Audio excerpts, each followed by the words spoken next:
आप कहती हैं वो बच्चे की माँ है, मैं उससे अपने एहसन को दूर ना करूं।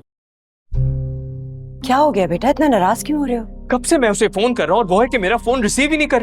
ठीक है, अगर वो खुद को अफलातून समझती है तो फिर मुझे भी अपने बेटे के लिए कोर्ट जाना मंजूर है। रुको रुको, मैं उसकी अम्मी को फोन करती हूँ, उनको पता होगा वो कहाँ है। अच्छा हुआ वकार, तो मुझे यहीं मिल गए। मैं तुमसे मिलना चाह रही थी, मुझे तुमसे बहुत जरूरी काम है। जी जी फूफो, हुक्म करें, क्या काम था? काम क्या होगा, आजकल मेरी शिकायतें लगाने के अलावा इनके पास कोई दूसरा काम ही नहीं। देखा, ये अंदाज है आपकी बेटी का।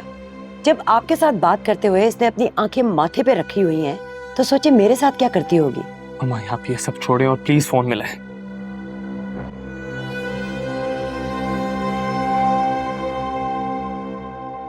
तुमने बहुत अच्छा किया।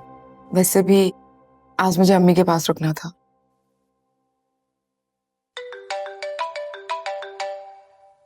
मुझे कौन फोन करेगा इस वक्त? विरसा, ये तो तुम्हारी सास का फोन है। मगर आंटी, मामा आपको क्यों फोन कर रही हैं? आप उठाएं तो फोन। अस्सलाम वालेकुम। मैं वकार की माँ बोल रही हूँ। आपको एमन और विरसा के बारे में कुछ पता है कि वो कहाँ है? वकार बड़ी देर से उन्हें कॉल कर रहा है, लेकिन वो अपना फोन नहीं रिसीव कर रही। आप परेशान मत होइए, दोनों यहीं पे हैं और एहसन भी यहीं है। अच्छा अच्छा।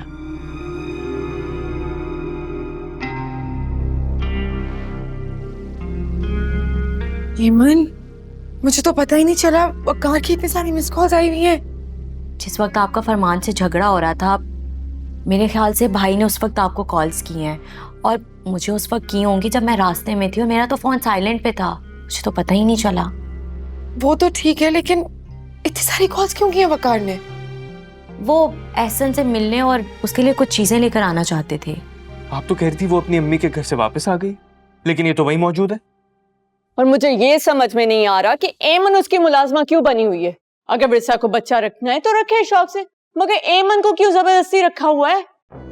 भाभी जान, आप एमन की शादी क्यों नहीं कर देती? शादी की उम्र हो चुकी है उसकी, और फिर स्टडी भी कंप्लीट है। बस अब मुझसे और बर्दाश्त नहीं होगा। चलो जूबी, तो मेरे साथ हम एहसन को लेने जाओ। रुक जाओ बेटा, ये फैसला करने से पहले एक बार जरूर सोच लेना, उस मासूम बच्चे को इस घर में संभालेगा कौन? मैं संभालूंगी, और कौन संभालेगा? मैं बनूंगी इसकी माँ। ये क्या कह रही हो तुम?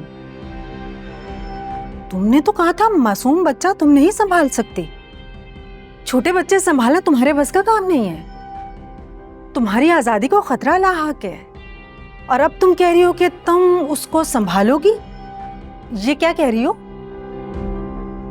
क्या हो गया मामा, कुछ भी बोले जा रही है? मैंने ऐसा कब कहा?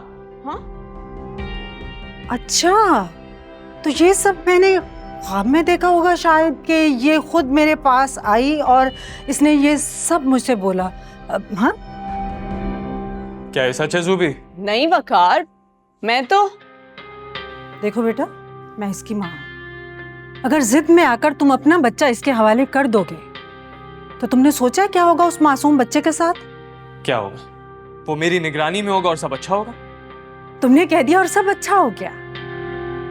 बेटे, बच्चे हमने भी पाले हैं, हमारा भी तजुर्बा है। बच्चे इतनी आसानी से नहीं पलते, उन्हें बाकायदा माँ की ममता और हिफाजत चाहिए होती है, जो कि बच्चे को उसकी माँ ही दे सकती है। खुदा ना खास्ता छोटा सा बच्चा है, उसको कुछ हो गया तो कौन जिम्मेदार होगा? और बच्चे की परवरिश में रत्ती बराबर भी गफलत हो जाए ना, तो खुदा ना खास्ता बच्चे को कुछ भी हो सकता है, कुछ भी। समझ रहे हो ना मैं क्या कहना चाह रही हूँ? तौबा करो मुसरत, जो मुंह में आया बोली चली जा रही हो। मेरा कहना आपको इतना बुरा लगा भाभी जान?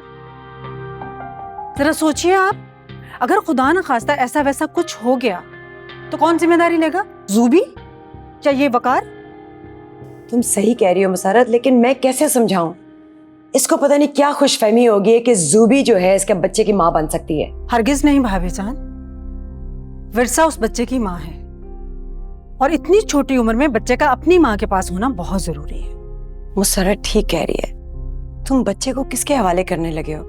जूबी, जिसे अपनी आजादी की ज्यादा फिक्र है बजाय बच्चे की, या विरसा को, बेटे, अपनी माँ की बात ठंडे दिलो दिमाग से सोचो, छोड़ दो ये जिद। आप लोग मेरी बात समझ ही नहीं रहे। मैं अपने बच्चे के बगैर नहीं रह सकता। बच्चों वाली बातें मत करो। तुम अपने बच्चे से मोहब्बत कम और दुश्मनी ज्यादा कर रहे हो।